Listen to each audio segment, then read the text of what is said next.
B student, आज हमारा lecture number 3 है चैप्टर नंबर 2 का। और आज जो हमारा टॉपिक है वो है कैनार रेस। आज हमने पढ़ना है कैनार रेस के बारे में, या जिनको दूसरा नाम है एनोड रेस। ये कैसी क्या होती हैं, कैसे डिस्कवर हुई और प्रोटॉन कैसे डिस्कवर हुए इन कैनार रेस से। ठीक है, तो सबसे पहले हम इसको डिफाइन करेंगे कैनार रेस को। The rays which carry positive charge travel from anode to cathode, यानी वो रेज जिनके ऊपर पॉजिटिव चार्ज होता है उनको हम कहते हैं एनोड रेज भी कहते हैं, उनको हम कैनार रेज भी कहते हैं। और ये डिस्चार्ज ट्यूब में कहाँ मूव करते हैं? ये मूव करते हैं from anode to cathode, from positive terminal to negative terminal. उनको हम क्या कहते हैं? Canal rays. यानी कैनार रेज पर पॉजिटिव चार्ज होता है और ये मूव करते हैं डिस्चार्ज ट्यूब में फ्रॉम पॉजिटिव टर्मिनल यानी एनोड से कैथोड की तरफ, कैथोड जो कि नेगेटिव टर्मिनल है। इनके लिए साइंटिस्ट जो कौन सा था? 1886 में गोल्डस्टाइन साइंटिस्ट था जिसने इनको डिस्कवर किया। उसने अपरेटस कैसा मतलब है कि अरेंज किया, तो अभी हम उसके अपरेटस के बारे में पढ़ते हैं या कंस्ट्रक्शन के बारे में। उसने एक डिस्चार्ज ट्यूब ली। डिस्चार्ज ट्यूब के अंदर उसने दो टर्मिनल लगाए, टर्मिनल इलेक्ट्रोड जिन्हें हम कहते हैं। एक था पॉजिटिव टर्मिनल जिसको हम एनोड का नाम देते हैं, और एक था नेगेटिव टर्मिनल जिसको हम कैथोड का नाम देते हैं। इसने चेंजिंग क्या की कि जो इसने कैथोड लिया वो कौन सा लिया? परफोरेटेड लिया। परफोरेटेड मतलब इसके अंदर छोटे छोटे होल्स थे, सुराख थे। तो पॉजिटिव टर्मिनल को उसने बैटरी के पॉजिटिव टर्मिनल से जोड़ दिया एनोड को, और नेगेटिव कैथोड को बैटरी के नेगेटिव टर्मिनल से जोड़ दिया। वैक्यूम पंप के जरिए प्रेशर यहाँ का बहुत कम कर दिया और ऑलमोस्ट 10⁻⁻⁴ एटमॉस्फेयर टेम्परेचर इसने रखा। ठीक है जी। जब इन दोनों टर्मिनल को उसने बैटरी से जोड़ा तो उसने ये देखा कि हमने पहले जो पढ़ा ना कि जो कैथोड रेज थी, कैथोड रेज मूव करती है कहाँ? कैथोड से एनोड की तरफ। ये जो मैं डॉटेड लाइन शो कर रहा हूँ ये क्या है? कैथोड रेज है जो कि कैथोड से एनोड की तरफ मूव करती हैं। तो गोल्डस्टाइन ने ये देखा कि कुछ ऐसी रेज भी होती हैं जो कि क्या करती हैं? मूव करती हैं फ्रॉम एनोड टू कैथोड। ठीक है, ये जो रेज जो कि मैं फुल लाइंस के साथ शो कर रहा हूँ ये कौन सी है? कैनार रेज है। उन्होंने ये ऑब्जर्व किया कि कैथोड रेज के साथ साथ कुछ ऐसी रेज भी होती हैं जो कि मूव करती हैं फ्रॉम एनोड टू कैथोड, और ये रेज जो और इसलिए इनको नाम दिया गया एनोड रेज। और जब ये रेज देखी गई तो ये कैथोड के जो होल्स हैं उन होल्स में से पास कर जाते हैं। उन होल्स में से पास करके ये डिस्चार्ज ट्यूब की वाल के साथ क्या करती हैं? टकराती है। क्योंकि ये जो कैनार रेस थी, एनोड रेस थी, ये कैथोड के होल्स में से पास कर गए, और उन होल्स को अगर हम कैनाल का नाम देते हैं तो इस वजह से इनको क्या नाम दिए गए? Canal rays. Anode rays are called canal rays because these rays pass through the perforated cathode, क्योंकि ये परफोरेटेड कैथोड में से पास कर गई थी, तो इस वजह से इसको क्या कहा गया? कैनार रेज का नाम दिया गया। कैनार रेज मूव कर रही है फ्रॉम पॉजिटिव टर्मिनल यानी एनोड से कैथोड की तरफ। तो इससे ये साबित होता है कि यकीनन इन पर पॉजिटिव चार्ज है, जिसकी वजह से ये पॉजिटिव टर्मिनल से नेगेटिव टर्मिनल की तरफ मूव करते हैं, क्योंकि जो अपोजिट होते हैं चार्जेस वो एक दूसरे को अट्रैक्ट करते हैं। इनके ऊपर पॉजिटिव चार्ज है जिसकी वजह से ये कैथोड की तरफ मूव करते हैं, तो इनको हम नाम देते हैं कैनार रेस का। ये थी इसकी कंस्ट्रक्शन और ये कैसे डिस्कवर हुई। मैं दोबारा रिपीट कर रहा हूँ कि उसने एक डिस्चार्ज ट्यूब ली। डिस्चार्ज ट्यूब लेने के बाद उस वैक्यूम पंप के जरिए उसका जो प्रेशर है वो बहुत ही कम कर दिया, ऑलमोस्ट 10⁻⁻⁴ एटमॉस्फेयर कर दिया। एनोड जो कि पॉजिटिव टर्मिनल है और कैथोड जो है वो परफोरेटेड है। परफोरेटेड मतलब इसके अंदर होल्स हैं और उस पर कौन सा चार्ज है? नेगेटिव चार्ज है, इस वजह से हम उसको कैथोड कहते हैं। जब बैटरी के पॉजिटिव टर्मिनल से जोड़ा गया, इसके अंदर हमने कोई गैस फिल की हुई है। जैसे हमने इसको बैटरी के पॉजिटिव और नेगेटिव टर्मिनल से जोड़ा तो क्या हुआ कि कैथोड रेज के साथ साथ कुछ ऐसी रेज भी नमदार हैं जो कि कहाँ मूव करती थी? एनोड से कैथोड की तरफ मूव करती थी। और ये रेज परफोरेटेड कैथोड में से पास करके वॉल्स ऑफ डिस्चार्ज ट्यूब के साथ स्ट्राइक करती है, जिस वजह से हमने इनको क्या कहा? Canal raise. कैनाल जो है लफ्जी मतलब कैनाल का है नहर, और यहाँ पर कैनाल से मुराद कैथोड रेज के जो होल्स हैं उनको हम कैनाल का नाम देते हैं। तो क्योंकि ये रेज कैथोड परफोरेटेड कैथोड में से पास कर गए, इस वजह से हम इनको क्या नाम देते हैं? कैनाल रेज का नाम देते हैं। ठीक है जी। उसके बाद हमने पढ़नी है properties of the canal raise. अगर प्रॉपर्टीज की बात करते हैं तो सबसे पहली प्रॉपर्टी जो है वो है कि these rays travel in straight line in direction opposite to the cathode rays, कि मूव तो ये भी स्ट्रेट लाइन में करते हैं एनोड रेज। यहाँ पे जो फुल लाइन के साथ मैंने शो की है ये आपके पास कौन सी है? एनोड रेज है।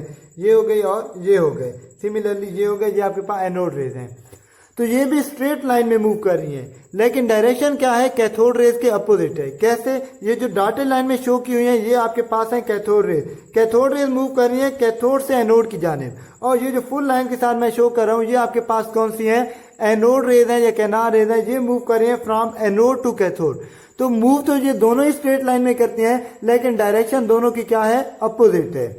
कैथोड रेज होती है वो कैथोड से एनोड की तरफ जाती हैं, और जो आपके पास कैनार रेज है या एनोड रेज जिन्हें हम कहते हैं वो मूव करती हैं फ्रॉम पॉजिटिव टर्मिनल यानी एनोड से मूव करती हैं कैथोड की तरफ। ये थी इसकी पहली प्रॉपर्टी।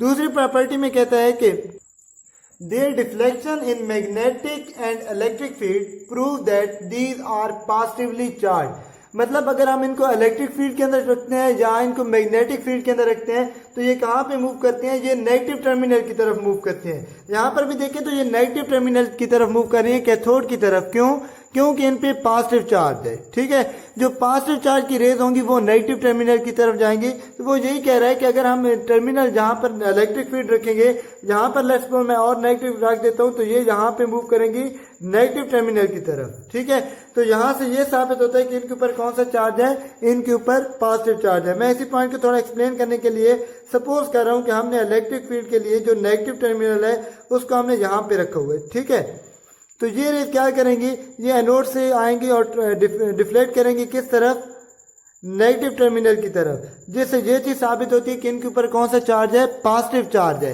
क्योंकि जो पॉजिटिव चार्ज होता है वो नेगेटिव टर्मिनल की तरफ मूव करता है। तो यही बात इसमें कही है कि their deflection in electric and magnetic field prove that these are positively charge, कि इलेक्ट्रिक और मैग्नेटिक फील्ड में ये नेगेटिव टर्मिनल की तरफ मूव करती हैं, जिससे साबित होता है कि इनके ऊपर पॉजिटिव चार्ज है। उसके बाद जो नेक्स्ट प्रॉपर्टी है उसमें कहता है the nature of canal rays depend upon the nature of gas present in the discharge tube, कि जो कैनार रेज है वो गैस की नेचर पे डिपेंड करते हैं। याद करें तो जब हम कैथोड रेज पढ़ रहे थे तो हमने कहा था कि cathode rays are independent of gas, कि उसके अंदर जो भी गैस फिल करें तो आपके पास same kind of cathode rays हासिल होती है। लेकिन जो कैनार रेज है ये नेचर ऑफ गैस पे डिपेंड करती है। इसकी क्या रीजन है, लेट्स सपोज मैं यहाँ पर गैस फिल कर देता हूँ हाइड्रोजन गैस। ठीक है, हाइड्रोजन गैस अगर मैं यहाँ पर फिल करता हूँ, ये एटम है आपके पास हाइड्रोजन गैस के, यहाँ पर वही नेगेटिव टर्मिनल है कैथोड। तो यहाँ से जो कैथोड रेज मूव करेंगी वो यहाँ से इसमें से पास करेंगी, हाइड्रोजन गैस में से पास करेंगी। जब हाइड्रोजन गैस में से पास करेंगी तो यहाँ हाइड्रोजन से वो क्या कर लेंगे, इलेक्ट्रॉन को रिमूव करा देंगी। हाइड्रोजन जो होती है जैसे उसके ऊपर हम ये रेज थ्रो करते हैं, कैथोड रेज थ्रो करते हैं, तो वो क्या करते हैं, इसमें से इलेक्ट्रॉन को रिमूव कराकर इसके ऊपर पॉजिटिव चार्ज आ जाता है और इलेक्ट्रॉन यहाँ से क्या कर जाते हैं, मूव कर जाते हैं। ठीक है, अब जब ये जो इलेक्ट्रॉन है ये मूव करेंगे पॉजिटिव टर्मिनल की तरफ तो हम कहते हैं कि आपके पास क्या है, कैथोड रेज जा रही है। जब इसके ऊपर पॉजिटिव चार्ज आ जाएगा तो ये मूव करेंगे कैथोड की तरफ। तो इस तरह इस एटम पर भी पॉजिटिव चार्ज आएगा, ये भी इधर मूव करेगा, इस पर भी पॉजिटिव चार्ज आएगा तो ये भी इधर मूव करेगा। तो मतलब यहाँ पर जो हमें कैनार रेज मिल रही है वो हमें उस गैस से मिल रही है और गैस की आयोनाइजेशन से मिल रही है। मतलब जहाँ पर हाइड्रोजन होंगे सारे, पहले हाइड्रोजन थी, जब हाइड्रोजन थी उसके साथ कैथोड रेज टकराई है तो उनके ऊपर पॉजिटिव चार्ज आ गया। जब ये पॉजिटिव चार्ज मूव करेंगे तो हम कहेंगे कि ये क्या है, कैनार रेज मूव कर रही है। ठीक है, इनके ऊपर कौन सा चार्ज होता है, +1। अब मैं इसी के ऊपर अगर लेट्स सपोज जहां से हाइड्रोजन को हटाकर मैं इसके ऊपर फिल कर देता हूँ हाइड्रोजन के बजाय हीलियम गैस फिल कर देता हूँ। ठीक है, अब जो हीलियम गैस होती है, हीलियम के ऊपर जैसे इलेक्ट्रॉन टकराते हैं तो वो 2 इलेक्ट्रॉन रिलीज करती है, उसके ऊपर +2 चार्ज आ जाता है। तो जब हीलियम के ऊपर कैथोड रेज टकराएंगी तो हीलियम के ऊपर +2 चार्ज आ जाएगा और जो 2 इलेक्ट्रॉन होंगे वो यहाँ मूव करेंगे एनोड की तरफ और ये जो हीलियम होगा ये मूव करेगा कैथोड की तरफ। इसी तरह कोई और अगर एटम होगा हीलियम का तो वो भी मूव करेगा कैथोड की तरफ। तीसरा जो एटम होगा वो भी मूव करेगा कैथोड की तरफ। तो जो कैनार रेज बन रही है वो उसी गैस से बन रही है जो गैस ट्यूब के अंदर फिल है। अगर हाइड्रोजन थी तो उसके ऊपर +1 चार्ज था, अगर उसकी जगह हमने हीलियम फिल किया है तो हीलियम पे +2 चार्ज है। अगर हम इसकी जगह कोई और गैस फिल करेंगे तो उसके ऊपर भी चार्ज उसी के मुताबिक आएगा। तो मतलब जो गैस हम इसके अंदर फिल कर रहे हैं कैनार रेज उसी गैस की नेचर पे डिपेंड कर रही है। हाइड्रोजन अगर हम फिल करेंगे तो उसकी नेचर हाइड्रोजन वाली होगी, +1 चार्ज होगा, और अगर उसकी जगह हम हीलियम फिल कर रहे हैं तो उस पर +2 चार्ज होगा, वो मूव कर रही हैं। तो ये इस पॉइंट में ये कह रहे हैं कि the nature of canal rays depend upon the nature of gas present in the discharge tube, कि जो कैनार रेज है ये डिपेंड करती है उस गैस पर जो कि डिस्चार्ज ट्यूब के अंदर हमने फिल की हुई है। ठीक है, उम्मीद है ये पॉइंट क्लियर हो गया होगा। उसके बाद जो फोर्थ पॉइंट है वो भी इसी से रिलेटेड है। फोर्थ पॉइंट में कहता है कि these raise do not originate from the anode, कि ये गैस एनोड से, सॉरी ये जो रेज है ये एनोड से प्रोड्यूस नहीं हो रही, एनोड से प्रोड्यूस नहीं हो रही, बल्कि वो किस चीज से प्रोड्यूस हो रही है? These are produce when the cathode rays hit the when cathode rays or electron collide with the residual gas, मतलब यहाँ से जो कैथोड रेज पहले निकल रही थी, जब वो रेजिड्यूअल गैस के साथ हिट करती हैं, टकराती हैं, उसके नतीजे में इलेक्ट्रॉन यहाँ से रिमूव होते हैं और ये जो गैस के पार्टिकल है ये कैथोड की तरफ मूव करते हैं आयनाइज होकर। तो इस वजह से ये किससे प्रोड्यूस होती हैं? उस गैस से जो कि डिस्चार्ज ट्यूब के अंदर फिल की जाती है। फिर उन्होंने एक इक्वेशन लिखी है, यहाँ पर मैं वो इक्वेशन लिख रहा हूँ कि लेट्स सपोज हमने कोई एक फर्जी गैस हम लिख रहे हैं कि आपके पास हमने कोई m गैस फिल की हुई है इस डिस्चार्ज ट्यूब के अंदर। ठीक है, इसके ऊपर जब हमने इलेक्ट्रॉन स्ट्राइक किए, मतलब कैथोड रे जब इसके ऊपर स्ट्राइक करेंगे तो क्या होगा कि इसको आयनाइज कर देंगे, इसमें से एक इलेक्ट्रॉन रिमूव कर देंगे तो इसके ऊपर +1 चार्ज आएगा। एक इलेक्ट्रॉन जो इससे रिलीज हुआ है और एक जे वाला इलेक्ट्रॉन, टोटल 2 इलेक्ट्रॉन यहाँ से फर्दर रिमूव हो जाएंगे जो कि कैथोड रेज बनकर एनोड की तरफ मूव करेंगे। ये जो m पॉजिटिव बनेगा ये मूव करेगा कहाँ पे? कैथोड की तरफ।